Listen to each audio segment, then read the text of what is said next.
Olá, meus irmãos, boa tarde, para você que está me assistindo. Queridos, eu queria aqui, através desse vídeo, gravar a nossa quarta edição da campanha de oração.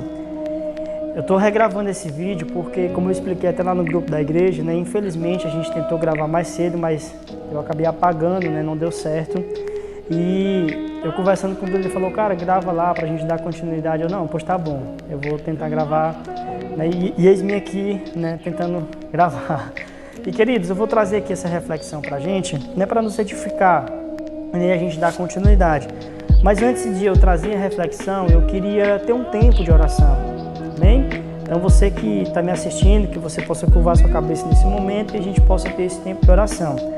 Pai, em nome de Jesus, eu queria aqui nesse momento, juntamente com as pessoas que estão me assistindo, te pedir perdão, Senhor, pelos nossos pecados, perdão pelas nossas falhas, porque reconhecemos, Jesus, que somos pecadores, que somos falhos e que carecemos extremamente da Tua misericórdia sobre nossas vidas, porque não há um dia, Senhor, que nós não temos pecado contra Ti, não há um dia que nós não temos feito coisas, Senhor, que tem entristecido o Teu Espírito Santo.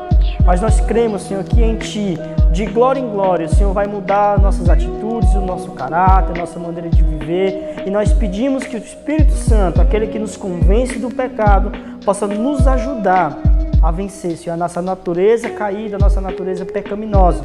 Eu queria aqui nesse momento também pedir que o Senhor possa abençoar a vida de quem está me assistindo, que eles possam ser impactados pela Tua palavra e que eles possam aprender algo da Tua parte. Então, em nome de Jesus, que o Senhor possa abençoar esse momento de reflexão e que o Senhor possa me usar para falar ao coração dos meus irmãos e ao meu coração através da Tua palavra. Em nome de Jesus, amém.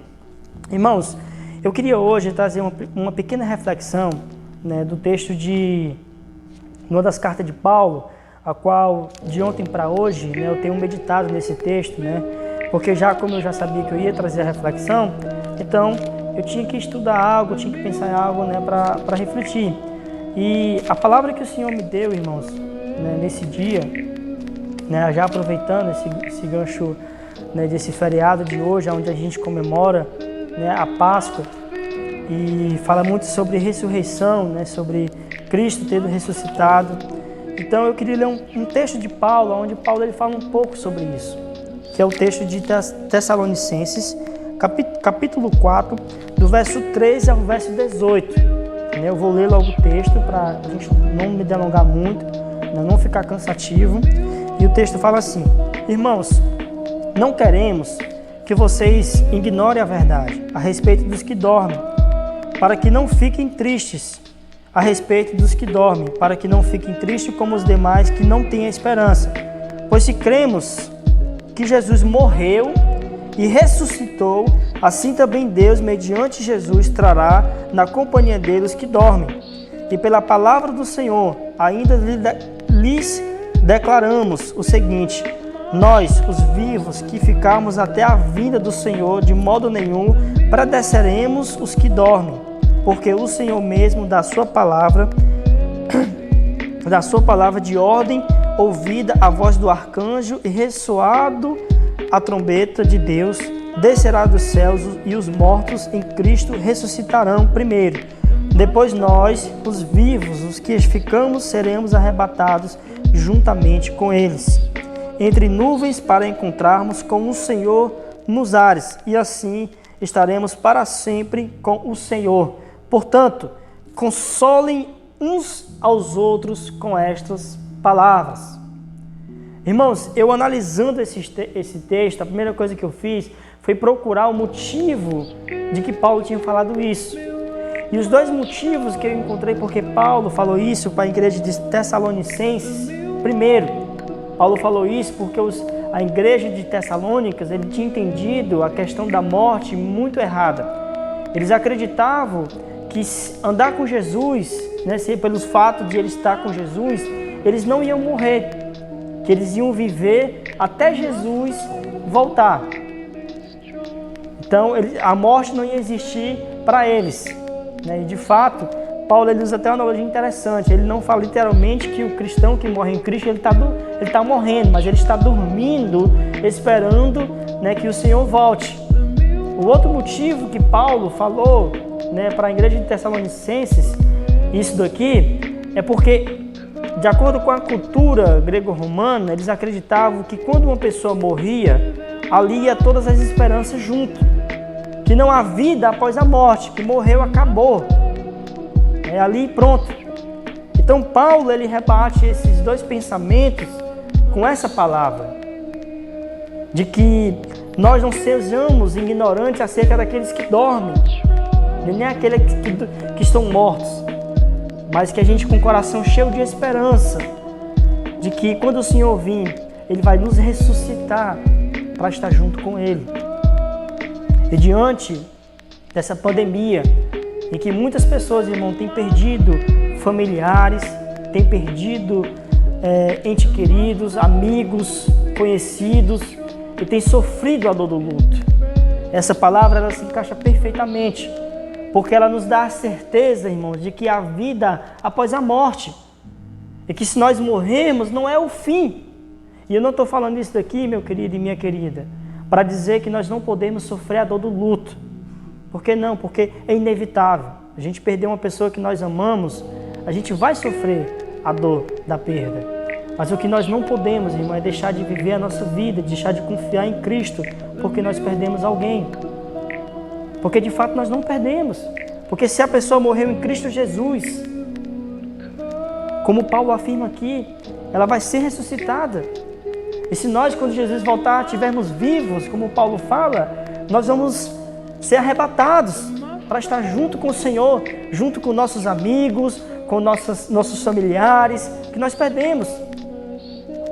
Então, diante, irmão, de tanta morte, diante de tantas pessoas que perderam a sua vida por conta dessa doença, pessoas boas, pessoas de caráter, nós temos que consolar uns aos outros com esta palavra, de que no grande dia do Senhor, meu irmão, vão ser ressuscitados, nós vamos se encontrar. Eu creio, irmãos, o meu irmão, ele viveu uma vida assim, totalmente de angústia, né? Mas eu sei de uma certeza, o meu irmão, ele sempre escutou do Evangelho de Jesus. E nós, como seres humanos, temos uma tendência que, ao meio à morte, a gente pedir perdão e reconhecer a pessoa de Jesus, que nem aquele ladrão da cruz, que ele, no seu finalzinho de vida, ele reconheceu a pessoa de Jesus. Jesus falou para ele: ainda hoje tu estarás no paraíso comigo. Então, meu querido e minha querida, eu creio, irmãos, que a vida após a morte. E eu compartilho isso com você para você compartilhar com outras pessoas. Que a morte não é o fim. E só para a gente encerrar, eu queria citar um pensamento de Paulo, né, que se encontra na carta de Filipenses, a partir do capítulo 2, quando ele vai falar sobre a morte. Irmãos, eu fico encantado a visão que Paulo ele tinha sobre a morte. Paulo, ele escrevendo lá aos Filipenses, ele fala que o desejo dele era que ele partisse logo, porque ele queria estar junto com Jesus. Só que ele fala: irmãos, é necessário que eu fique ainda com vocês, né, para ajudar vocês nessa caminhada de fé. Mas por mim, eu não estava mais aqui. Eu já tinha partido dessa para melhor. Paulo tira a plena consciência, irmão, que essa vida em que nós vivemos aqui, ela é passageira. Mas a vida que está após essa, ela é eterna. É como Jesus fala: aquele que quiser ganhar a sua vida nessa terra, perdê-la-á. Mas aquele que perder a sua vida por amor a mim, esse ganhará. E se ganhar essa vida, é a vida eterna, é algo muito melhor do que essa. Então, que nós possamos se consolar uns aos outros, irmão, como o apóstolo Paulo fala aqui, com essa palavra, de que há vida após a morte. Amém? Que Deus abençoe você e você tenha um ótimo feriado em nome de Jesus. E para a gente encerrar, irmãos, eu queria ter só mais um tempinho de oração, né, com você que está me assistindo, que você possa curvar sua cabeça nesse momento e que nós possamos orar. Pai, em nome de Jesus, eu queria que nesse momento, juntamente com meus irmãos que estão me assistindo, eu queria, Senhor, te pedir, Jesus, que o Senhor possa firmar isso no nosso coração. Que essa semente que foi plantada agora no nosso coração acerca da ressurreição, acerca da morte, ela não possa ser sufocada, Senhor, pelos espinhos que se representam as dificuldades, os prazeres carnais da vida, e que ela não possa também cair em solo rochoso. Mediante ao momento, a alegria, ela brota com alegria, mas logo ela some. Mas que ela caia numa terra boa, Senhor, que ela possa ficar firmada no nosso coração. E que toda vez que nós estivermos de luto, nós possamos se consolar com esta palavra. De que há vida após a morte, de que há um lugar nos esperando, uma morada que o Senhor tem nos preparado, Senhor, que é muito melhor do que essa morada aqui nessa terra.